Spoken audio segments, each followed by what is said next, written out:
मी आयुष्यमान अमित मधुकर मेधावी शिक्षकी पेशा त्यांनी स्वीकारला आहे. मी त्यांना विनंती करतो की आपण आपले मौलिक विचार आम्हा सर्वांना आपण विशद करावेत. MA-DEd आहेत, diploma in Buddhist analysis of माइंडमध्ये, त्याचबरोबर डिप्लोमा इन मुघल पाली व्याकरण, त्याचबरोबर MA मध्ये त्यांचं पालीच सुरू आहे. शिवधर्म, स्त्रीविषयक भूमिका, पोकळ आस्पेक्ट, विरुद्ध भक्कम भूमिका, आह साळुखे यांची मुलाखत, तथागत बुद्ध आणि परिवर्तनवादी चळवळ, बौद्ध नारे तथागत बुद्ध असे त्यांचे संशोधन ग्रंथामध्ये त्यांनी केलेलं आहे. विशेष त्यांचं कार्य आहे पाली भाषेमध्ये ते प्रशिक्षक आहेत, पाली सूत्रांचं ते विश्लेषक आहेत, धम्म आणि ध्यान साधना याचं प्रशिक्षक ते देतात. परिवर्तनवादी चळवळीतील तरुण वक्ते आणि विचारवंत आहेत. एकदा जोरदार आणि त्यांचं आपण सहर्ष स्वागत करूया. आयुष्यमान अमित मेधावी सर. वर्षावास धम्म परिषद 2022 यामध्ये आपल्या सर्वांचं मी हार्दिक स्वागत करतो. जे लोक पाठीमागं उभारलेले आहेत त्यांना विनंती आहे की आपण शांतपणे बसून घ्या. आपण जेव्हा धम्म ऐकणार आहे तेव्हा आपण कम्फर्टेबल असावं, आरामात असावं. उभा राहून किंवा तणावामध्ये धम्म ऐकू नये अशी माझी विनंती आहे. या कार्यक्रमाचं संयोजन विजय कांबळे सर, आनंद राणे, विलास कांबळे, दयानंद मेहतर सर, संजय कदम सर, जय काळे सर, प्रशांत कांबळे सर, सहदेव कांबळे, जयेंद्र लाटणे या सर्वांनी मिळून केलेलं आहे. त्यासाठी बौद्ध समन्वय समितीची त्यांना साथ लाभलेली आहे. तर सुरुवातीला या सगळ्यांच्यासाठी आपण टाळ्या वाजवून त्यांचं अभिनंदन करूया. माझा जो विषय आहे, विषयाचं नाव आहे धम्मिक असण्याचा अर्थ. आता आपले मोबाईल असतील, मोबाईल जरासे सायलेंट करा आणि माझी विनंती आहे की आपण हे ऐका. मी जे काही बोलणार आहे ते पूर्वी तुम्ही ऐकलेलं नसेल आणि आपला जो वेळ आहे तो सत्कारणी लागेल असं मला वाटतंय. धम्मिक असण्याचा अर्थ मी आपल्या सर्वांना समजून सांगणार आहे. जेव्हा आपण धम्म असा शब्द ऐकतो, धम्माचे अनेक अर्थ होतात. त्या धम्माच्या अनेक अर्थामध्ये एक अर्थ आहे धारण करतो तो धर्म. धारयती ती धम्मो असं म्हटले गेलं. काय धारण करतो? तर वस्तू एखादा स्वभाव धारण करते त्याला धर्म म्हटलं गेलं. अग्नीचा स्वभाव प्रज्वलित होणं, जाळणं हा त्याचा धर्म आहे. पाण्याचा स्वभाव शीतल होणं, तहान भागवणं हा त्याचा धर्म आहे. अशा अर्थानं धम्माचा एक अर्थ घेतला गेला. पाली भाषेमध्ये धम्म म्हणजे एक वस्तू असंही म्हटलं गेलं. एक धम्म भिक्कवे, भिक्खून एक धम्म सोडा असं बुद्ध म्हणतात, तेव्हा एक वस्तू सोडा असं म्हणतायत. इथं प्रस्तुत ठिकाणी मी जे काय बोलणार आहे तो धम्म वेगळा. त्या धम्माचा अर्थ आहे बुद्धांची शिकवण. शिकवण या अर्थानं धम्मिक होणं आज या ठिकाणी मी मांडणार आहे आपल्यासमोर. भगवान बुद्धांचा जो धम्म आहे तो एक वैज्ञानिक शोध आहे. मगापासून अनेक विद्वानांनी या गोष्टी आपल्याला सांगितलेल्या आहेत. बाबासाहेबांनी ज्या वेळेला धम्माचा अभ्यास केला, इतर सगळ्या धर्मांचा अभ्यास केला आणि त्यातून बाबासाहेब आपल्याला हा वेचून बुद्धांचा विचार देत आहेत. तो विचार देण्यापाठीमाग काही महत्त्वाची कारणं आहेत. पहिली गोष्ट ही, भगवान बुद्धांनी त्यांच्या पहिल्या उपदेशामध्ये जो उपदेश धम्मचक्र प्रवर्तन सूक्त म्हणून प्रसिद्ध आहे त्यामध्ये 2 गोष्टी सांगितल्या की आपल्याला जर सुखी जगायचं असेल तर 2 प्रकारचे मार्ग आहेत. त्या 2 मार्गांना आपण टाळलं पाहिजे, मध्यम मार्गाचा स्वीकार केला पाहिजे. त्यातला पहिला मार्ग होता आत्मक्लेशाचा. आत्मक्लेश द्या. शरीरामध्ये कोणता तरी आत्मा बसलेला आहे, आगीवरती बसा, काट्यांवरती चाला, उपाशी राहा, शरीराला त्रास द्या म्हणजे तुम्ही मुक्त व्हाल, अशी एक धारणा. दुसरी एक अशी धारणा आहे की आयुष्य एकदाच आहे, खा प्या मजा करा, जे काही करायचं आहे ते करा आणि मरून जा, अशी एक धारणा. तथागत बुद्धांनी सांगितलं की या 2 टोकांना टाळा आणि मध्यम मार्गाने चला. तो मध्यम मार्ग त्यांनी सांगितला, त्याला अष्टांगिक मार्ग म्हटलं गेलं. त्या अष्टांगिक मार्गाचं पालन करायसाठी तथागत बुद्धांनी आपल्याला सांगितलं. मग हा अष्टांगिक मार्ग होता कसा? तो शील मार्ग होता. शील सदाचारी बनणं, चांगलं वागणं हा एक मार्ग होता. त्यातला दुसरा टप्पा असा होता की एखादा व्यक्ती शील सदाचारी कधी बनू शकेल तर त्याचं मन त्याच्या ताब्यामध्ये असेल तर तो समाधीचा मार्ग होता. आणि तिसरा टप्पा जो आहे तो होता प्रज्ञेचा मार्ग. प्रज्ञा कशी? जी माणसाला शुद्ध करते. एक उदाहरण मी तुम्हाला सांगतो की एखादं पाण्याचं एखादा घडा आहे, त्या घड्यामध्ये गढूळ पाणी आहे. तर ते गढूळ पाणी शांत होण्यासाठी आपण एका ठिकाणी ते ठेवतो, त्याला म्हणायचं समाधी, शांत होणं. आणि मग त्या पाण्यामधली जी अशुद्धी आहे ती काढून टाकणं जे आहे त्याला म्हटलं गेलं प्रज्ञा. शील समाधी प्रज्ञेचा हा मार्ग आहे, हा बाबासाहेबांनी आपल्याला दिला. आपण 1956ला बौद्ध धम्माचा स्वीकार केलेला आहे आणि ही गोष्ट आपण प्रत्येक कार्यक्रमात विसरतो, प्रत्येक कार्यक्रमात. आणि मी जिथं जाईल तिथं ही गोष्ट आपल्याला सांगतोय. तुम्ही कधी चर्चमध्ये जा, कधी मशिदीत जा, कधीही ते लोक इतर धर्माचं नाव सुद्धा काढत नाहीत. काढतात काय? कधी बघितलं एखाद्या फादरनं हिंदू धर्म असा आहे, बौद्ध धर्म असा आहे, मुस्लिम धर्म असा आहे? करत नाहीत. त्यांचं इतकं मटेरियल त्यांच्याकडे आहे, तेच सांगण्याचा ते प्रयत्न करतायत. आपल्याकडं किती मटेरियल आहे माहिती आहे तुम्हाला? 50,000 पानांचं त्रिपिटक आहे आणि त्याच्या चौपट संस्कृतमधलं साहित्य महायान परंपरेचं आहे. हे जर आपण सांगत बसलो, हे जर चर्चा करत बसलो, आपल्याला 100 जन्म घ्यावे लागतील. इतकं सगळं असताना आपण जे 60-65 वर्ष 66 वर्ष बऱ्याच लोकांनी वाया घालवली आयुष्यातली टीका करण्यात. बाबासाहेबांनी दिलं ना सोडून, द्या आता सोडून, आपण नव्या मार्गाने जाऊया. मी हे का तुम्हाला सांगतोय? जे आपण इथले मूल निवासी तिबेटची लोक, दलाई लामा भारतात आल्यानंतर ते निर्वासित म्हणून भारतात आले. त्या तिबेटन लोकांच्या वस्त्या आज आपण जाऊन बघा, परदेशात गेल्यासारखं वाटतं. का? धम्म एके धम्म, दुसरा काही विषय डोक्यात ठेवलेला नाही. बुद्ध जे सांगतात त्या मार्गाने ते चालत आहेत. या अर्थानं मी म्हणतो की या लोकांना धम्मिक म्हटलं पाहिजे. धम्मिक याचा अर्थ धम्माचं आचरण करणारे जे लोक आहेत त्यांना धम्मिक म्हटलं गेलं. तथागत बुद्धांच्या काळामध्ये आपण पाली भाषेमध्ये पाहतो तर औ असा उच्चार नाही, त्यामुळे गौतम होत नाही, गौतम होतं. आणि बौद्ध शब्द तर आपल्याला त्रिपिटकामध्ये, संस्कृत साहित्यात, बौद्ध साहित्यामध्ये, कुठल्याही पाली साहित्यामध्ये सापडत नाही. मग बुद्धांच्या धम्माचं पालन करणाऱ्या लोकांना काय म्हटलं जायचं? तर बुद्ध त्यांना धम्मिक म्हणायचे. धम्मिक म्हणजे धम्माचं आचरण करणारे. मराठीमध्ये त्याचा अर्थ होतो धार्मिक. धार्मिक या अर्थानं आपण त्याकडे पाहिलं पाहिजे. मग धम्मिक व्यक्ती कसा असतो? धम्मिक सूत्रामध्ये तथागत बुद्धांनी जे दिलेलं आहे ते मी तुम्हाला वाचून दाखवणार आहे. आणि हे आपण उठता बसता खाता पिता याचं चिंतन आपण करणं खूप आवश्यक आहे. यासारखं आपण वर्तन करतो का? पहिली गोष्ट तथागत बुद्ध म्हणतात की तो जो गृहस्थ आहे, भिक्खूंविषयी मी नंतर बोलणार आहे, आता गृहस्थांविषयी, तो व्यक्ती कसा असतो? तो इतरांची प्राणहानी करत नाही. तसं एखादा व्यक्ती करत असेल तर त्याला संमती देत नाही. सर्व प्राणी मात्रांविषयी, मग ते छोटे असोत मोठे असोत, तो काय करतो? दया बाळगतो, त्यांना दंड देत नाही. ही पहिली गोष्ट. दुसरी गोष्ट, तो काय करतो? दुसऱ्याची न दिलेली वस्तू तो घेत नाही. जो कोणी असा घेत असेल त्याचं तो समर्थन करत नाही, त्याची प्रशंसा करत नाही. या उलट तो लोकांच्या सुखासाठी दान देतो. ही दुसरी गोष्ट तो करतो. तिसरी गोष्ट काय? तो ज्या सभेमध्ये जातो, तिसरी गोष्ट काय आहे की तो व्यभिचार करत नाही, ब्रह्मचर्याचं पालन करतो, शीलांचं योग्य प्रकारे पालन करतो, परस्त्री गमन करत नाही किंवा परपुरुष गमन करत नाही. ही तिसरी गोष्ट. चौथी गोष्ट, तो जिथं जाईल, ज्या सभेमध्ये जाईल, ज्या बैठकीमध्ये जाईल, तिथं तो खरं बोलतो, चांगलं बोलतो. ही चौथी गोष्ट. पाचवी गोष्ट तथागत बुद्ध म्हणतात की तो मद्यपान वगैरे मादक पदार्थांचं सेवन करत नाही. त्यानंतर ते काय म्हणतायत? अष्टशील उपोषण. आज पौर्णिमा आहे, पौर्णिमेच्या दिवशी उपोषण तथागत बुद्धांनी पालन करायला आपल्याला सांगितलं. माळ धारण करायची नाही, गंध लावायचा नाही, सुगंधी द्रव्य लावायची नाहीत, उच्च आसनावरती बसायचं नाही. या गोष्टी तथागत बुद्धांनी आपल्याला सांगितल्या. म्हणजे काय सांगितलं? शरीरानं इतरांना त्रास होईल असं वागायचं नाही, वाणीनं इतरांना त्रास होईल असं वाणी बोलायची नाही, आणि मनामधून कुणाविषयी वाईट प्रकारचं चिंतन करायचं नाही. याला म्हटलं गेलं धम्म. आणि असं जो व्यक्ती वागतो त्याला आपण धम्मिक म्हणायचं. ही सरळ व्याख्या आपण लक्षात ठेवावी. धम्मिक कोण? खरा बौद्ध कोण? तो असा. शिव्या देणारा माणूस बौद्ध होऊ शकत नाही. एखाद्याला फसवणारा माणूस बौद्ध होऊ शकत नाही. एखाद्याला मारणारा माणूस बौद्ध होऊ शकत नाही. कटकारस्थान करणारा माणूस बौद्ध होऊ शकत नाही. ही गोष्ट आपण अंडरलाईन करून घ्यावी. या धम्मपरिषदेमध्ये एवढं जरी आपल्याला समजलं तर ती खूप महत्त्वाची गोष्ट आहे. बाहेर जे बोर्ड लावलेले आहेत, कमान जी उभा केलेली आहे, अनागारिक धम्मचारी शाक्यानंदांचा फोटो एका बाजूला आहे, एका बाजूला शाक्यवीरांचा फोटो आहे. मी साधारणतः शाक्यानंदजी ज्या गावांमध्ये आले कोल्हापूर जिल्ह्यामध्ये, त्यांच्यापैकी आमचं एक गाव मिंचे. साधारणतः मी 7 वर्षाचा असेल, 6 किंवा 7 वर्ष, तेव्हा त्यांना मी पाहिले होतं. हसरा बुद्ध, आपण जे लाफिंग बुद्धाचे फोटो मूर्त्या पाहतो तशा प्रकारचा माणूस.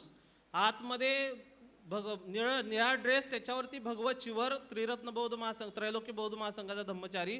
ते झोळी घेऊन यायचे. मुलं त्यांना मुंगळे जसे गुळाला चिकटतात तसे चिकटायचे. ते दवाखान्यामध्ये कामाला होते. कायम बॅगेमध्ये औषधं असायची. ते म्हाताऱ्या कोताऱ्यांना औषधं द्यायचे.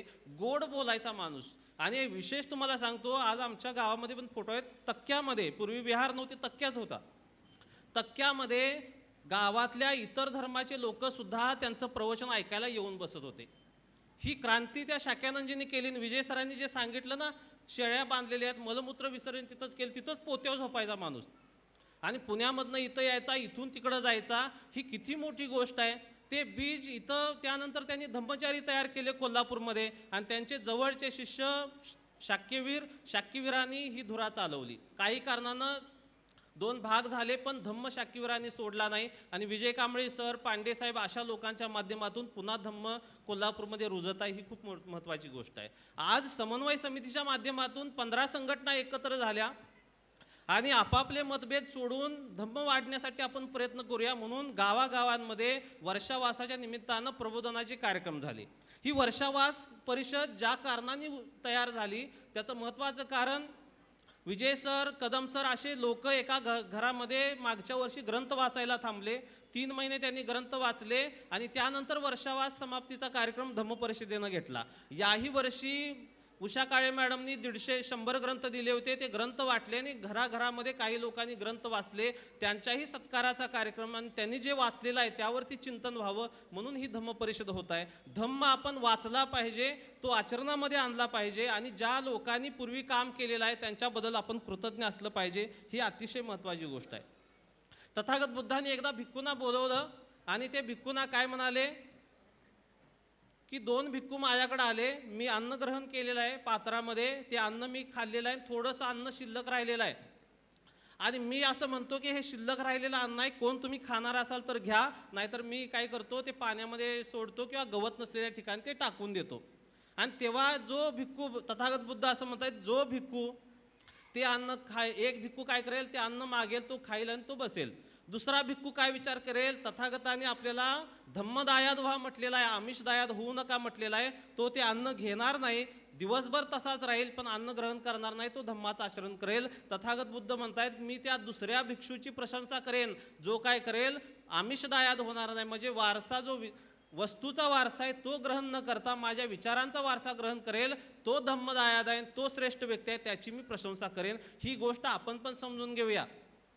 बाबासाहेबांनी आपल्याला धम्माचा वारसा दिलेला आहे, बुद्धांनी पण वारसा धम्माचा दिला होता. आपल्याला कल्पना करा की तथागत बुद्धांचा मुलगा सुद्धा संघामध्ये आला, राहुल, आणि तो अतिशय लहान होता, तरुण होता, पण आयुष्याच्या अखेरीला अनेकदा त्यांना प्रश्न केले गेले की भंते, तुमच्यानंतर धम्माचा वारसदार कोण? तेव्हा तथागत बुद्ध असे म्हटले नाहीत तो राहुल माझा वारसदार आहे, अजिबात म्हटले नाहीत. महात्मा फुलेने असं कधी म्हटले का माझा यशवंत वारसदार आहे? अजिबात म्हटले नाहीत. वारसा हा विचारांचा असतो, विचारांचा वारसा पुढे नेण्याचं काम करणं अतिशय आवश्यक आहे. आणि म्हणून तथागत बुद्धांनी आपल्याला ज्या गोष्टी सांगितल्या त्या गोष्टींचं चिंतन आपण केलं पाहिजे. तथागत बुद्ध असं म्हणाले की जे लोक ग्रहस्थी आहेत त्यानं चित्त नावाच्या उपासकाचा आदर्श घेतला पाहिजे. त्याची गोष्ट मी थोडक्यात तुम्हाला सांगतो. एक चित्त नावाचा ग्रहपती होता, त्यानं एक वन होतं त्याचं, आणि त्या वनामध्ये एक भंतेजी त्यानं ठेवले होते आणि त्या भंतेजींची तो सेवा करायचा, आदरातिथ्य करायचा, त्यांना हवं नको ते पाहायचा. एक दिवस काय झालं, त्या वनामध्ये तथागत बुद्धांचे अग्रशिष्य सारीपुत्त, मोगलान, भंते आनंद आले. तो चित्त त्यांना भेटायला गेला आणि भेटायला गेल्यानंतर त्यांना जेवणाचं आमंत्रण दिलं आणि दुसऱ्या दिवशी बोलवलं. त्या विहारामध्ये जे भंतेजी होते त्या भंतेजींना असं वाटलं की मला न विचारता या चित्तानं त्यांना आमंत्रण कसं काय दिलं. मग तो चित्त गेला, त्या भंतेजींना वंदन केलं की भंते, मी सारीपुत्तांना वगैरे भोजनासाठी बोलवलंय, उद्या तुम्ही पण या. तर 2-3 वेळा विनंती करून सुद्धा ते भंते तयार झाले नाहीत येण्यासाठी. मग चित्तानं वंदन केलं आणि तो निघून गेला. दुसऱ्या दिवशी काय झालं की जेवण करायला ठेवलं, भंतेजी येणार आहेत, 500 लोक त्यांच्यासोबत भिक्खू असणार आहेत म्हणून ते आले. आल्यानंतर काय झालं, हे जे भंते आहेत तर हे जे पूर्वीचे चित्ता ज्यांना फॉलो करतो ते भंतेजी आले जेवणाच्या ठिकाणी. काय म्हटले, हे जेवण खूप चांगलं केलेलं आहे, पण तिळाचे लाडू केले असते तर बरं झालं असतं. काय म्हटले, जेवण खूप चांगलं केलेलं पण तिळाचे लाडू केले असते तर बरं झालं असतं. चित्त, तुम्हाला सांगू, चित्त हा अनागामी होता. धम्माचा ज्याने अभ्यास केला असेल त्यांना माहीत असेल की धम्मामध्ये स्टेजेस आहेत मुक्तीच्या, म्हणजे माणूस शुद्ध होण्याच्या काही स्टेजेस आहेत. त्यातली पहिली स्टेज आहे स्रोतापन्न, तो मार्गामध्ये पडतो, अष्टांगिक मार्गामध्ये तो पडतो. दुसरी स्टेज आहे सगदागामी, तो एकदाच दुःखामध्ये परत येतो. आणि तिसरी स्टेज आहे अनागामी, तो आता दुःखामध्ये परत येत नाही. आणि चौथी स्टेज आहे अरहंत, म्हणजे तो कंप्लीट पलीकडे गेला. तर गृहस्थी माणूस अनागामीपर्यंत पोचू शकतो. अरहंत बनायचं असेल तर त्याला ग्रहत्यागच करावा लागतो. हा चित्त यांनी बुद्धांना पाहिलेलं नाही आहे, तरी हा माणूस अनागामी झाला होता घर संसार सांभाळून. आणि असा माणूस, मग ते भंते काय म्हटले, तिळाचे लाडू असायला पाहिजे होते, बरं झालं असतं. तेव्हा हे चित्त काय म्हटले, भंतेजी धम्मामध्ये इतक्या चांगल्या शिकवणी असताना, धम्मामध्ये इतकं काही चांगलं असताना तुम्ही हे कावळ्याच्या दृष्टीसारख्या लाडवावरती तुमची नजर काय यावी, आणि हे चुकीचं आहे असं चित्त कुणाला म्हटला, त्या भंतेना म्हटला. त्या भंतेना त्याचा राग आला आणि ते भंते काय म्हटले, चित्ता तू माझा अपमान केलायस आणि मी काय तुझ्या वनामध्ये थांबणार नाही, आता तुझं तू बघ. चित्ताने पुन्हा विनंती केली की भंते तुम्ही जाऊ नका, तुम्ही पण या, असंच मी तुम्हाला काल सांगतो. पण ते ऐकले नाहीत. मी बुद्धांकडे जाणार आणि तुझी काय करणार, तक्रार देणार आहे म्हटले, की एक उपासक असून आमची काय करत आहेस तू, आम्हाला मान देणं झालायस तू, आम्हाला विचारानं झालायस. मग चित्त काय म्हटले, भंते एक काम करा, भंतेचं नाव सुधम्म, नाव त्यांचं सुधम्म होतं. भंते एक काम करा, तथागतांच्याकडे तुम्ही जेव्हा जाल तेव्हा जे काही घडलं ते जसंच्या तसं जाऊन तथागतांना सांगा. मग ते भंते गेले, बुद्धांना भेटले, बुद्धांना सांगितलं की या उपासकानं असं असं केलं म्हणून मला ते म्हटला की हे चुकीचं तुम्ही बोलता. आणि बुद्ध काय म्हटले असतील भंतेला, की तू सुधम्म आता तू जा मच्छिकासंडमध्ये जा आणि त्या चित्ताची माफी माग. एका भिक्खूला बुद्धांनी त्या चित्त ग्रहपतीची माफी मागायला पाठवलं. ते आले भंते, त्यांनी चित्ताला हात जोडले आणि म्हटले की मला क्षमा कर. चित्त काहीच बोलले नाहीत, चित्त ग्रहपती शांत उभे राहिले. मग ते माफी केली नाही म्हणून हे सुद्धम्म पुन्हा बुद्धांकडे गेले. बुद्धांना असं वाटलं की यांनी काही माफी मागितलेली नसेल म्हणून काय केलं, बुद्धांनी दुसरा एक भिक्षू सोबत पाठवला. या सुद्धम्मांसोबत तुम्ही जा, चित्ताची माफी मागायला हवा. चित्तानी तरी पण माफ केलं नाही तर गुडघ्यावर बसून वंदन करायला सांगा.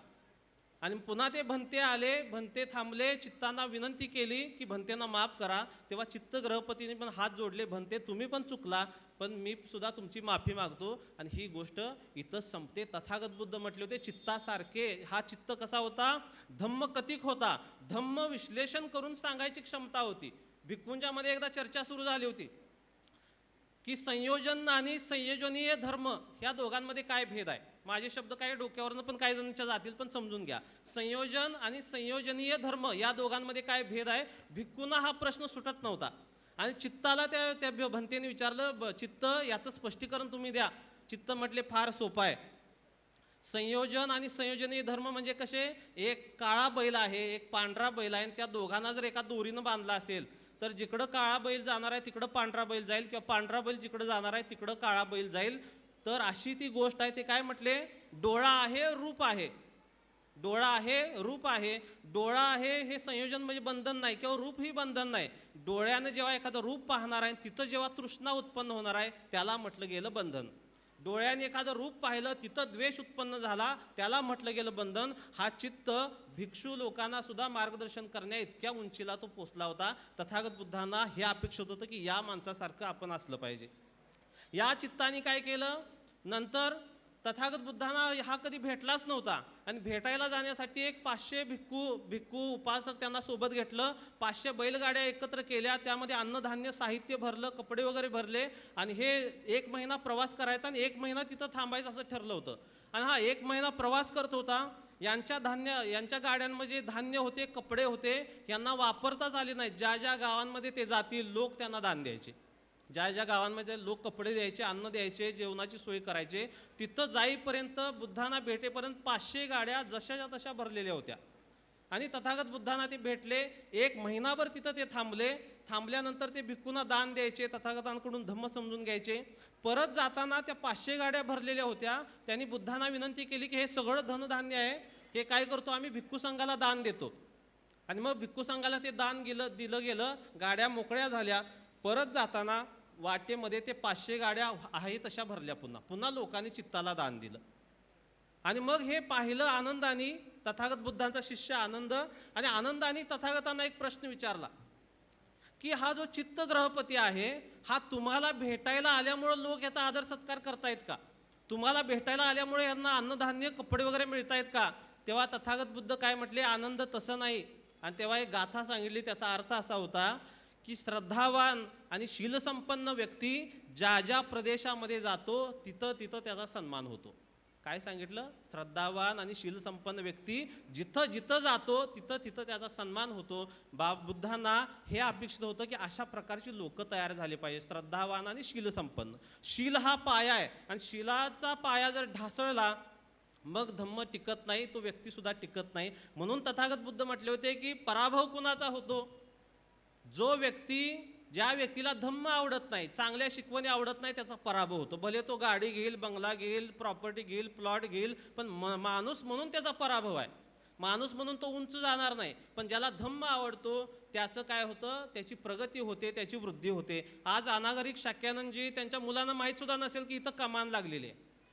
शाकीवरांच्या मुलांना तर किमान माहीत झालं, पण ते लोक कुठं आहेत हे आपल्याला माहीत नाही. पण त्यांच्या नंतर कोणतरी हे चालवत आहे, त्यांचा वारसा जिवंत आहे. माणूस मेला पण माणसाचा विचार जिवंत आहे. बाबासाहेब होऊन गेले, बुद्ध होऊन गेले, हा वारसा आपण जिवंत ठेवलेला आहे. हा जिवंत ठेवणं हे धार्मिक व्यक्तीचं काम आहे. वारसा जिवंत राहायला पाहिजे. घरं जिवंत ठेवली तर घरं पडून जातात, गाडी जिवंत ठेवली तर गाडी ते हवा जाते, टायरची इंजिन खराब होऊन जातं. पण विचार जिवंत राहिला तर तो विचार चकाकत राहतो. तो विचार चकाकावा असं तथागत बुद्धांची अपेक्षा होती. या दृष्टीनं आपण त्याकडे पाहिलं पाहिजे. आणि धार्मिक व्यक्तीनं आणखी काय केलं पाहिजे? सतत त्यानं आत्मपरीक्षण करत राहिलं पाहिजे, सतत स्वतःला अपडेट करत राहिलं पाहिजे. महात्मा फुलेंनी म्हटलं होतं, खरे हेच ज्ञान आत्मपरीक्षण बुद्धीचे लक्षण ज्योती म्हणे. खरे ज्ञान कोणते? जे आत्मपरीक्षण करायला लावते ते खरे ज्ञान. तथागत बुद्धांच्या भिक्खू संघासोबत एक सुप्रिय नावाचा व्यक्ती प्रवास करत होता आणि तो बुद्ध धम्म संघाची निंदा करत होता. आणि ती निंदा ऐकल्यावरती जे भंते भिक्षू लोक होते, त्या भिक्षू लोक अस्वस्थ झाले होते. ते एकत्र बसल्यानंतर तथागत बुद्धांनी ऐकलं की यांची चर्चा काय सुरू आहे. तर ते म्हटले की भंते, तो व्यक्ती तो निंदा करत आहे बुद्ध धम्म संघाची, तो वाईट आहे वगैरे. तेव्हा बुद्धांनी त्यांना सांगितलं की अरे भिक्खूंनो, तो सुप्रिय निंदा करत आहे का स्तुती करत आहे यानं तुम्ही अस्वस्थ होऊ नका, यानं तुम्ही हुरळून जाऊ नका. सुप्रिय जे काही म्हणतो ते योग्य आहे का अयोग्य आहे याची तपासणी तुम्ही करा. जगातला हा पहिला माणूस आहे की जो स्वतःची तपासणी करायला लावतोय.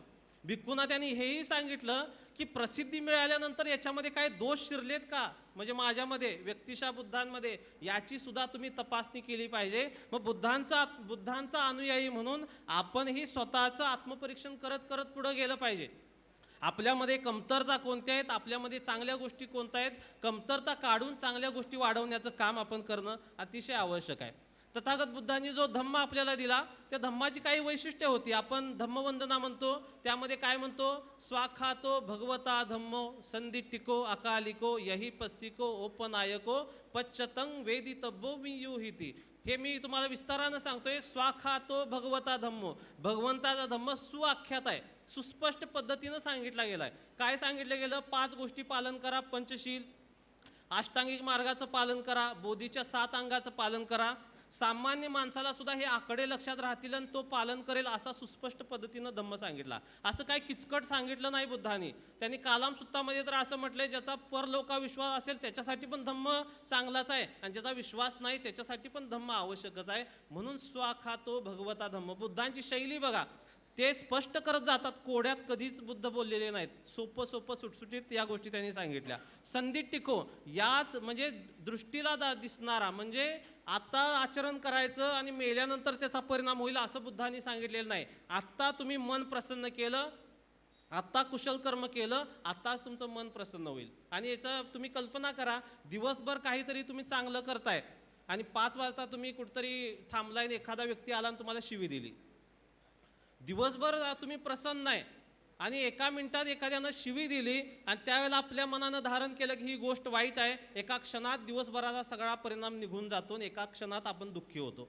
आणि तिथंच आपण धम्म धारण केला, शिवी देऊ दे ना स्तुती करू दे, मी माझ्यावरती काय घेणार नाही, असं जर आपण इंद्रियांवरती संयम केला तर जगातली कोणतीही गोष्ट आपल्याला दुःखी बनवू शकत नाही. त्या दृष्टीनं हा संदिट्टिको, इंद्रियांना आकलन होणारा. त्यानंतर बुद्धांनी सांगितलं अकालिको, काळ वेळेचं बंधन या धम्माला नाही, टाइम बॉन्ड ठेवलेला नाही. म्हणून 2500 वर्षापूर्वी बुद्धांनी जी गोष्ट सांगितली ती आजही तितकीच लागू आहे. 2500 वर्षापूर्वी एखादा व्यक्ती द्वेष उत्पन्न करत होता तर तो दुःखी होत होता. आजही द्वेष उत्पन्न झाला तर माणूस दुःखी होतो. 2500 वर्षापूर्वी एखाद्यानं मैत्री चित्त उत्पन्न केलं तर तो सुखी व्हायचा, इतर लोक सुखी व्हायचे. आज 2500 वर्षानंतर सुद्धा तीच गोष्ट घडते. याला म्हटलं गेलं अकालिको. आणि सगळ्यात महत्त्वाचं वैशिष्ट्य धम्माचं, ये ही पस्सिको, ये आणि बघ. जगातल्या कुठल्याच धर्मसंस्थापकानं ये आणि बघ म्हटलेलं नाही, चिकित्सा कर म्हटलेलं नाही. बुद्ध इतर संप्रदायातल्या भिक्खू जेव्हा यायचा त्याला 3 महिने ठेवायचे की हा माझा भिक्खू संघ आहे, यांची ही वर्तन प्रणाली आहे, 3 महिने सोबत राहा, हे कसे वागतात बघ, जमलं तर स्वीकार, अन्यथा सोडून दे, ये आणि पहा. स्वतःला चेक करायसाठी बुद्धांनी ही गोष्ट सांगितली. सोनं जसं भट्टीमध्ये तावून सुलाखून निघतं, त्यातल्या अशुद्धी काढल्या जातात, तशाच गोष्टी तथागतांच्या धम्मामध्ये आहेत. म्हणून तर येही पस्सिको असं म्हटलं गेलं. ओपनायको म्हणजे पुढं पुढं नेणार आहे धम्म. धम्मामध्ये एखादा व्यक्ती आला तर तो आता त्याची माघार होत नाही, त्याची अधोगती होत नाही, तो पुढंच होत राहतो. अंगुलीमालाचं उदाहरण घ्या, 999 खून करणारा माणूस सुद्धा अरहंत बनू शकला. ही किती मोठी क्रांती आहे, पुढंच जातो. ती शेवटची गोष्ट, पश्चतं वेदितव्यो वियुहिति. जे विद्वान लोक आहेत त्यांना प्रत्यक्ष अनुभवण्यासारखा हा धम्म आहे. आपण जराशी बुद्धी लावली, धम्म समजून घेतला तर त्याचा आपल्यावरती चांगला परिणाम होतो, हे तथागत बुद्धांनी सांगितलं. यासाठी आपली शक्ती खर्च करूया. धम्मामध्ये काय सांगितलंय, नाहीतर आयुष्यभर हिंदू धर्माविषयी टीका करत बसलो, तुमचंही कल्याण नाही आणि माझंही कल्याण नाही. आम्ही द्वेष उत्पन्न करत बसणार. बाबासाहेबांनी दिलं ना सोडून, द्या सोडून. आपण चांगल्या गोष्टी सांगूया. इतकं सांगण्यासारखं आहे की सांगणारा मरून जाईल, त्याच्या 4 पिढ्या मरून जातील, धम्म संपणार नाही. ऐकणाऱ्याच्या 4 पिढ्या मरून जातील आणि लोकांचं कल्याण धम्म पोचल्याशिवाय होणार नाही. ही गोष्ट आपण समजून घ्या. भगवान महावीरांचा एक शिष्य होता आणि त्याचा एक गृहस्थी उपासक होता, उपाली नावाचा. तो तिकडं निगंट जे होते ते बुद्धांचे विरोधक होते, जरी श्रमण परंपरेतले असले तरी. तो एकदा असं म्हणाला की मी जातो आणि त्या सिद्धार्थाला वादामध्ये हरवतो, त्याची ऐशी तेशी करतो, त्याला हातपाय धरतो, गरागरा फिरवतो. म्हणून बुद्धांशी भांडायला तो कोण आला, उपाली नावाचा उपासक. भंते उपाली नाही, हा उपासक होता, गृहस्थ होता. तो बुद्धांकडे आला. बुद्धांचं वैशिष्ट्य असं होतं की एखादा व्यक्ती गवताची पेंडी घेऊन जाळ लावून नदीला पेटवायला जावा, नदी पेटणार नाही, उलट ती गवताची पेंडी त्या नदीमध्ये मिळून मिसळून जाईल, वाहून जाईल, तसं व्हायचं लोकांचं. तो बुद्धांशी वाद करायला आला आणि त्याला काय सांगितलं होतं की सिद्धार्थाकडे जाताना तू जरा जपून जा, त्याच्याकडे काय आवर्तनी माया आहे. आवर्तनी माया म्हणजे बुद्धी फिरवणारी माया, म्हणजे त्याच्याकडे जादू आहे. का लोक म्हणायचे जादू आहे? जो बुद्धांना भेटायला यायचा, वाद करायला यायचा, तो रिवर्स जायचाच नाही. तो तिथंच म्हणायचा की मला शरणागत उपासक म्हणून स्वीकारा. हे बुद्धांकडे होतं, म्हणून लोकांना वाटायचं त्याच्याकडे काहीतरी जादू आहे, तथागतांकडे काहीतरी जादू आहे, जपून जा. तो आला उपाली नावाचा, बुद्धांशी वाद केला, बुद्धांना अनेक गोष्टी त्यानं विचारल्या, बुद्धांनी स्पष्टीकरणं दिली आणि स्पष्टीकरणं दिल्यानंतर तो वाद न करता तो विसरूनच गेला, मी भांडायला आलोय. बुद्धांचा उपासक झाला आणि परत आला आणि परत आल्यावरती ते निगंट काय म्हटले, अरे तू तर बुद्धांना गरागरा फिरवणार, ऐशी तैशी करणार, असं म्हणून ह्याव करणार त्याव करणार म्हटलं होता. काय झालं, त्याच्या आवर्तनी माया जी आहे ती तुझ्यावरती पण फरक पडला काय?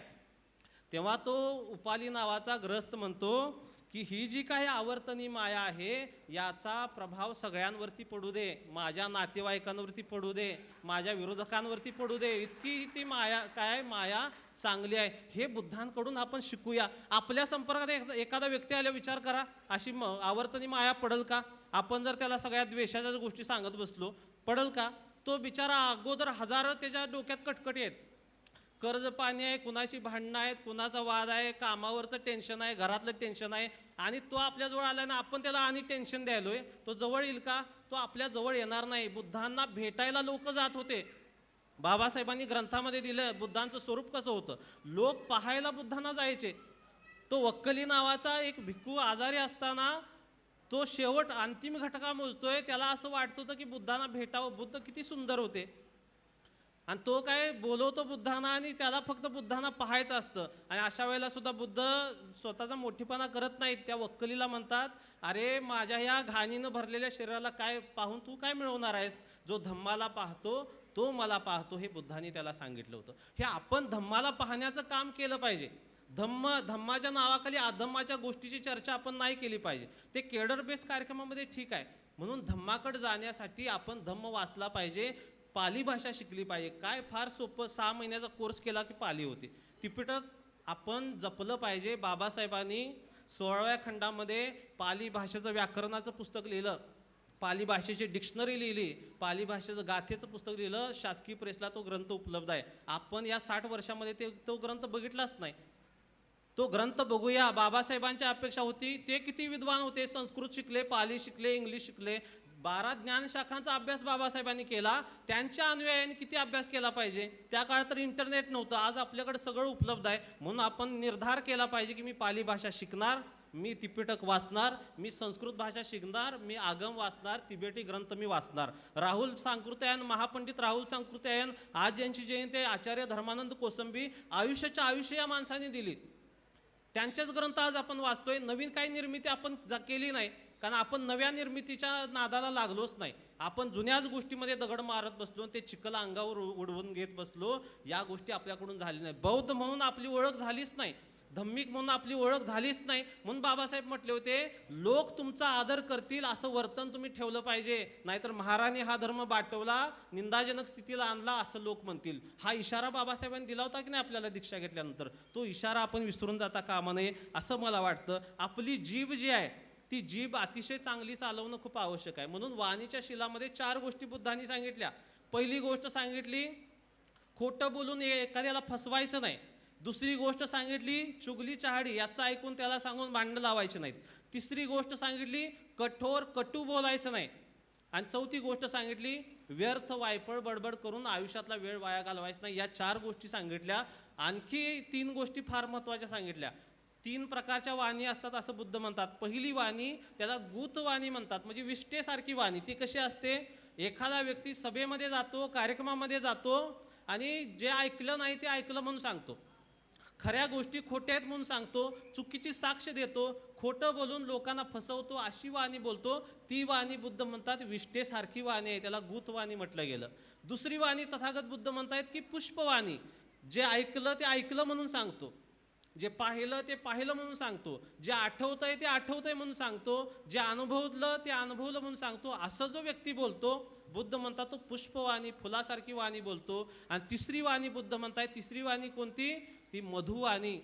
जो व्यक्ती जोडणारी भाषा बोलतो, जो व्यक्ती प्रेमळ भाषा बोलतो, जो व्यक्ती मंजूळ मधुर वाणी बोलतो, अशी वाणी म्हणजे मधुवाणी. ही वाणी आत्मसात करण्याचे प्रयत्न आपण करणं खूप आवश्यक आहे. कारण वाणीनं आपण लोकांशी संवाद कशानं साधतो, या जिभेनं. जिभेवरती आपल्या तलवार असेल तर लोक कापलीच जातील, आणि जिभेवरती आपल्या खडीसाखर असेल तर लोक जोडली जातील. बुद्धांशी भांडायला आलेली लोक सुद्धा बुद्धांची जोडली गेली, कारण बुद्ध या प्रकारची वाणी वापरत होते. म्हणून बुद्धांचं नाव घेत असताना, बाबासाहेबांचं नाव घेत असताना आपण त्यांच्या पावलावर चालतोय की नाही याची खात्री आपण केली पाहिजे. ते जर केलं नाही तर आपल्या आयुष्यात आपला जो वेळ आहे तो वायात जाणार आहे. एकदा बुद्धाने असं म्हटलं होतं, एक भिक्खू काय करतो, माझ्या चिवरचं टोक पकडतो, संगाटीचं टोक पकडतो, माझ्या मागोमाग चालू लागतो, मी जिथं पावलं टाकलेली आहे तिथं पावलं तो टाकतो, पण त्याच्या मनामध्ये कामोपभोग असतात, त्याच्या इंद्रियांवरती संयम नसतो, तो शिलांचं पालन करत नसतो. तथागत बुद्ध म्हणतात की तो भिक्षू माझा नव्हे. किती मोठी गोष्ट सांगितली बुद्धांनी. चिवरचं टोक पकडून पावला पाऊल ठेवणारा माणूस, सोबत राहणारा माणूस, बुद्ध म्हणतात तो भिक्षू माझा नाही. तर कोण भिक्षू माझा, जो माझ्यापासून खूप अंतर दूर आहे, पण तो मी सांगितलेल्या शिलांचं पालन करतो, इंद्रियांवरती संयम करतो, धम्माचं आचरण करतो, तो जरी दूर असला तर तो माझा भिक्षू आहे असं बुद्धांनी सांगितलं होतं. ही गोष्ट उपासकांना पण लागू आहे. बुद्धांच्या जवळ रोज मूर्ती घेऊन समजा मी फिरणं आणि बुद्धांचे विचार आत्मसात करणं याच्यामध्ये जमीन आसमानचा फरक आहे. बुद्धांना हे अपेक्षित होतं, हे खूप महत्त्वाचं आहे. आणखी एक गोष्ट बुद्धांनी सांगितली होती की जे चुकीचं बोलतात, जे भिक्खू चुकीचं वागतात, शिलांचं आचरण करत नाहीत, विनयांचं पालन करत नाहीत, ते भिक्षू माझे नव्हेत. ते भिक्षू कुणाचे आहेत, माझे नव्हेत, जरी काशाय वस्त्र अंगावरती असेल तरी सुद्धा. ही गोष्ट बुद्धांनी का सातत्यानं सांगितली, त्यांचा एकच रोख होता की लोकांनी आचरण केलं पाहिजे, लोकांनी प्रॅक्टिस केली पाहिजे, त्या पद्धतीनं पुढं जाणं हे खूप आवश्यक होतं. म्हणून हा जो धम्म आपण आत्मसात करणार आहे, या धम्माचं कारण बाबासाहेबांनी काय सांगितलं होतं, धम्माच्या दोन महत्त्वाचे हेतू बाबासाहेबांनी सांगितले. एक, मनाची मलिनता दूर करणं, मनामध्ये ज्या काय अशुद्धी आहे ते काढून टाकणं. दुसरी गोष्ट सांगितली होती की जग धम्मराज्य बनवणं, म्हणजे शिलावर अधिष्ठित धम्मराज्याची निर्मिती करणं. आणि मग बाबासाहेबांच्या किंवा बुद्धांच्या विचारानं जाणारे लोक कसे असतात तुम्हाला एक उदाहरण सांगतो. धम्मदायाद व्हा असं तथागत बुद्धांनी सांगितलं होतं. बाबासाहेबांनी त्याच गोष्टी सांगितल्या होत्या. बुद्धांचा धम्म भारतातून नष्ट झाला, वेगवेगळ्या देशांमध्ये गेला, तिथल्या संस्कृतीमध्ये तो मिक्स झाला.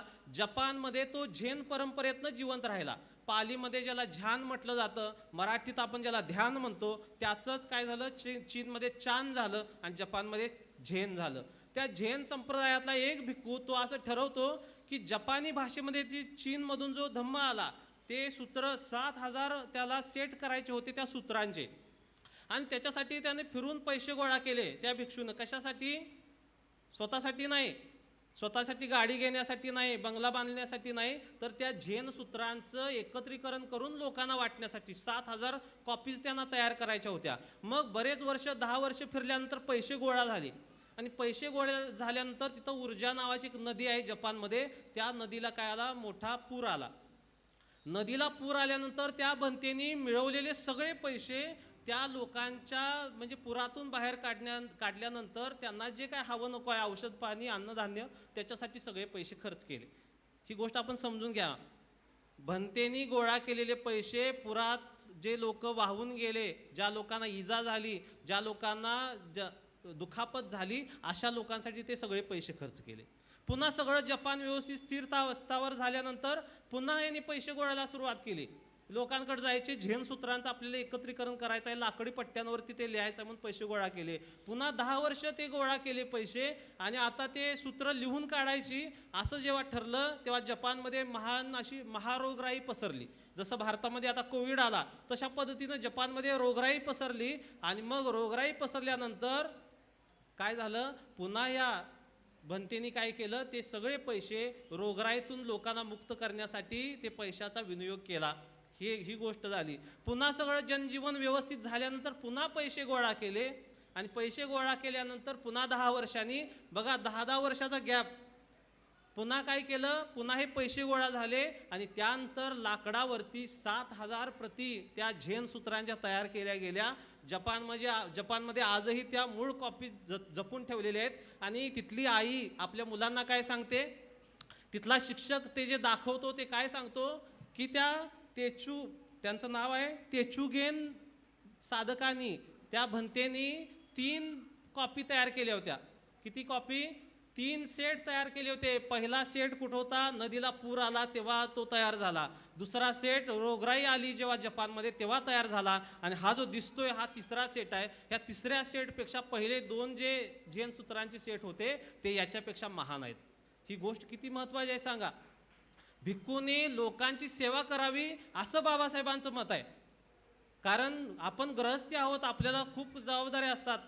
भिक्षू म्हणजे खुला आकाश आहे. पबजा म्हणजे बुद्धांनी म्हटले खुला आकाश आहे. त्यांना कुठं संध्याकाळी घराला लवकर जायची काय अडचण नाही. त्यांना काय 2 वेळ 1 वेळचं अन्न मिळालं काही चिंता नाही. एका गावातून दुसऱ्या गावामध्ये दरमजल करत त्यांनी जायचं आहे. अशा प्रकारचा जो भिक्खू आहे, लोकांची सेवा करणारा, असा भिक्खू म्हणजे धम्मिक भिक्खू आहे, हे आपण समजून घेऊया. म्हणून तथागत बुद्धांनी जे काय आपल्याला सांगितलं ते खूप आवश्यक आहे. म्हणून गावोगावी या गोष्टी आपण लोकांच्या पर्यंत पोहोचवल्या पाहिजे. धम्माचं वातावरण तयार केलं पाहिजे. एक आळवक नावाचा यक्ष होता. बुद्धांच्या वाणीचा प्रभाव तुम्हाला सांगतो. आणि तो यक्ष काय करायचा, लोकांना मारून खायचा असा यक्ष होता. बुद्ध त्याच्याकडे गेले, त्याच्या घरामध्ये महालामध्ये बसले. त्यानंतर तो आळवक यक्ष आला. तोपर्यंत बुद्धांना दुसऱ्या एका यक्षाने येऊन सांगितलं होतं की भंते तुम्ही इथनं उठून जा, तो आला की तुम्हाला खाऊन टाकेल. मग तो आळवक यक्ष आला, बुद्धांना म्हटला इथून उठ. बुद्ध बाहेर गेले. पुन्हा म्हटला आत ये, पुन्हा आत येऊन बसले. पुन्हा म्हटला उठ बाहेर जा, पुन्हा बाहेर गेले, पुन्हा आत आले. असं 3 वेळा झालं.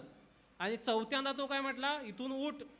बुद्ध म्हटले 3 वेळा झालंय, आता चौथ्यांदा मी काय उठत नाही. तर तो म्हटला तुझे पाय धरून घराघरा फिरवीन, फेकून देईन तुला, तुझी छाती फोडीन, तुझं डोकं फोडीन. बुद्ध त्या आळवक यक्षाला म्हटले, आळवका, जगामध्ये असा एकही माणूस जन्माला आलेला नाही की जो माझं डोकं फोडेल, जो माझी छाती फोडेल आणि माझे पाय घराघरा फिरवून मला फेकून देईल. तुला काय प्रश्न विचारायचे ते विचार. आणि मग तो आळवक यक्ष शांत झाला.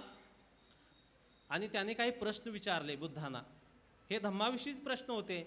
प्रश्नाच्या शेवटी तो आळवक यक्ष काय म्हणतो, म्हणते मी आता गावोगावी शहरी जाणार आहे आणि तुमचा विचार लोकांना सांगणार आहे. एक यक्ष माणसं खाणारा माणूस सुद्धा बुद्धांच्या संपर्कात आला आणि तो काय म्हणतो, मी आता गावोगावी शहरोशहरी जाऊन तुमचा विचार पोचवणार आहे. या गोष्टी आपण समजून घेणं खूप आवश्यक आहे. बुद्धांनी ही गोष्ट आपल्याला सांगितलेली आहे की लोक जोडले गेले पाहिजेत, लोकांच्या मध्ये धम्म रुजला गेला पाहिजे. घराघरामध्ये ताणतणाव आहेत, कुटुंबामध्ये ताणतणाव आहेत, ऑफिसमध्ये ताणतणाव आहे आणि ज्या समाज व्यवस्थेमध्ये आपण राहतो ना तिथंही मोठे ताणतणाव आहेत. त्या लोकांच्या हृदयापर्यंत बुद्धांची वाणी पोचवणं खूप आवश्यक आहे. बुद्धांनी काय सांगितलं, गृहस्थांसाठी संपत्ती कमवा, त्या संपत्तीचं संरक्षण करा. तिसरी गोष्ट सांगितली की आपला जो मिळकत आहे त्या प्रमाणामध्ये खर्च ठेवा. आणि चौथी गोष्ट सांगितली कल्याण मित्रता वाढवा. ही गोष्ट केवळ बौद्धांसाठी सांगितली नाही, ही सगळ्यांच्यासाठी बुद्धांनी सांगितली. या गोष्टीचा प्रचार आपण जर केला तर इतर धर्माची लोक येतील की नाही बुद्धांच्या जवळ, इतर धर्माची लोक येतील की नाही धम्माच्या जवळ. जी गोष्ट गोयंका गुरुजी करत आहेत ते आपण जरा समजून घेतलं पाहिजे की काय काम चाललेलं आहे, कशा प्रकारे बुद्ध लोकांमध्ये रुजवण्याचं काम चाललेलं आहे. त्या गोष्टी आपण करणं अतिशय आवश्यक आहे असं मला वाटतं. आणि म्हणून या ठिकाणी धम्मिक या विषयावरती बोलत असताना मला असं वाटतं की आपण बुद्धांचा विचार आत्मसात केला पाहिजे आणि तो विचार आत्मसात केलेला जो विचार आहे तो लोकांच्यापर्यंत पोचवला पाहिजे. जराशे कष्ट घेऊया, जरासा अभ्यास करूया. साहेबांनी सांगितलं 5,000 काहीतरी पुस्तकं त्यांच्या घरात आहेत. आपल्या घरात ही पुस्तकं वाढवूया, पुस्तक वाचूया. वाचलेला माणूस बोलायला थांबत नाही, वाचलेला माणूस सांगायला थांबत नाही. जर आपण वाचलोच नाही तर बाबासाहेबांनी एक उदाहरण दिलं होतं रेडा बैल आणि माणसाचं. रेडा अन्न खातो, पाणी पितो, मुलं जन्माला घालतो. बैल पण तसंच करतो आणि माणूस पण जर त्यानं बुद्धी वापरली नाही तर तसंच करतो. बाबासाहेब म्हटले रेड्याला बुद्धी नाही, बैलाला बुद्धी नाही, माणसाला मात्र बुद्धी आहे. त्या बुद्धीचा वापर जर माणसानं केला नाही तर रेड्यामध्ये, बैलामध्ये आणि माणसामध्ये कोणता फरक उरणार नाही. हे कधी सांगितलं, मुक्ती कोण पथेमध्ये, धर्मांतर कामध्ये. बाबासाहेबांना अपेक्षित काय होतं, बाबासाहेबांचं आणखी एक वाक्य आहे, मनुष्य मात्राच्या उत्कर्षाकडे जाण्यासाठी धम्म स्वीकारला गेलाय. इतप्पर मी बुद्धाच्या शिकवणीप्रमाणे वागेन असं जेव्हा बाबासाहेब म्हणतायत 22 प्रतिज्ञामध्ये, तेव्हा आपण लक्षात घेतलं पाहिजे की बुद्ध शिकवण कोणती आहे हे ठरवलं पाहिजे. आणि बाबासाहेबांनी जो ग्रंथ आपल्याला दिला, सगळ्या त्रिपिटकाचा सार त्या ग्रंथामध्ये दिलेला आहे. त्रिपिटक नाकारलेलं नाही बाबासाहेबांनी, बाबासाहेबांनी संशोधन केलेलं आहे आणि तो सार आपल्याला तिथं दिला आहे. आणि एक दिशा दिली की हे मी व्याकरण लिहिलेलं आहे, पालीचं गाथा लिहिलेली आहे, डिक्शनरी दिलेली आहे, त्याचा अभ्यास तुम्ही करा आणि त्या मार्गाने पुढे जा. चिकित्सा करत राहिलं पाहिजे, ज्ञानापासून आपण बाजूला येता खूप कामा नाही. ही गोष्ट आपण समजून घेऊया. आणि बुद्धांचे भिक्खू किती म्हणजे कट्टर होते तुम्हाला मी गोष्ट सांगतो. एक व्यक्ती, एक भिक्खू एका कमळाच्या तळ्याच्या बाजूनं जात होता आणि तो तिथून जात असताना त्याला असं वाटलं की कमळ खूप चांगले लागलेले आहे. तो पाण्यामध्ये उतरला आणि त्यानं काय केला, त्या कमळाचा सुगंध घेतला. आणि तो सुगंध घेत असताना शेजारी एक व्यक्ती होता, तो काय म्हटला, तू गंध चोर आहेस, तू काय आहेस, तू चोर आहेस. बुद्धांनी न मागता कुठलीही वस्तू घ्यायची नाही असा दंडक भिक्खूंना केला होता. अन्न सुद्धा मागून घ्यायचं नाही, पैसे तर दूरच आहेत. भिक्खूंनी अन्न सुद्धा मागून घ्यायचं नाही, दारात जाऊन थांबायचं, पात्र घेऊन दिल ते अन्न घ्यायचं, दिलं नाही तर दुसऱ्या घरामध्ये जायचं. पैसे, सोने, चांदी असल्या गोष्टी बाळगायच्या नाहीत.